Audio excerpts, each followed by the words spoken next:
Speed of 75 ready. સર્વ સુલભ આરોગ્ય સુવિધા દેશના વિકાસ માટે ચાવીરૂપ ભૂમિકા નિભાવે છે. નાગરિકોના આરોગ્યની દરકાર સરકાર લઈ રહી છે.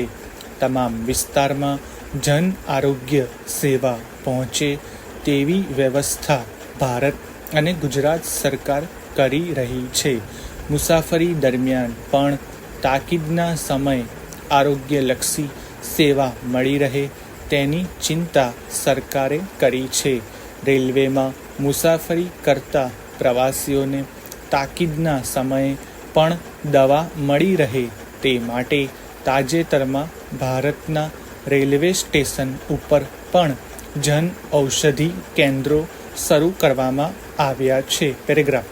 વડાપ્રધાન શ્રી નરેન્દ્રભાઈ મોદીના હસ્તે બિહારના દરભંગા ખાતેથી રાજકોટ રેલવે સ્ટેશન અને ગુજરાત રાજ્યના વાપી, ચાંદલોડિયા સહિત સમગ્ર ભારતમાં 18 સ્થળોએ પ્રધાનમંત્રી ભારતીય જન ઔષધિ કેન્દ્રનું વર્ચ્યુઅલ લોકાર્પણ કરવામાં આવ્યું હતું. ભારતીય રેલવે નેટવર્ક વિશ્વનું સૌથી મોટું રેલવે નેટવર્ક છે. ત્યારે વડાપ્રધાન શ્રી નરેન્દ્રભાઈ મોદી દ્વારા રેલવે સ્ટેશન ખાતે પ્રધાનમંત્રી જન ઔષધિ કેન્દ્રોએ સમગ્ર દેશના મુસાફરો માટે આશીર્વાદરૂપ બનશે. પેરેગ્રાફ. જન ઔષધિ કેન્દ્ર થકી મુસાફરો અને મુલાકાતીઓને જન ઔષધિ ઉત્પાદનોની ઝડપી પહોંચની સુવિધા મળશે. સસ્તી આરોગ્ય સંભાળના સરકારના વિઝન સાથે જોડાયેલા આ જન ઔષધિ કેન્દ્ર પર 50થી 90% સુધી ઓછી કિંમતમાં સસ્તી દવાઓ ઉપલબ્ધ થશે.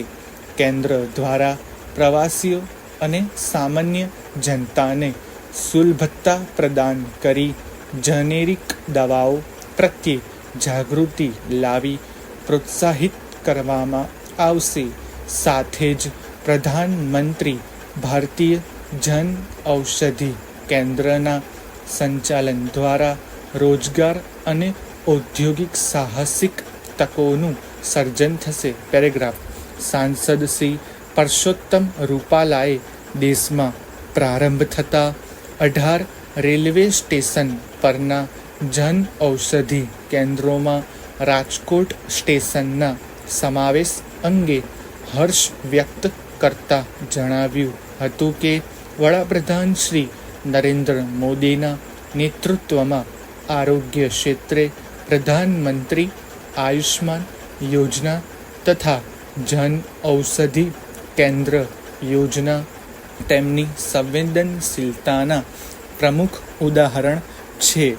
આયુષ્યમાન યોજના દ્વારા 50 કરોડ લોકોને આરોગ્ય સહાય અંતર્ગત સમાવિષ્ટ કર્યા છે, તો અંદાજે 5,000 કરતાં વધારે જન ઔષધિ કેન્દ્ર દ્વારા લાખો લોકોને સસ્તી અને ગુણવત્તાલક્ષી દવાઓ મળી રહી છે.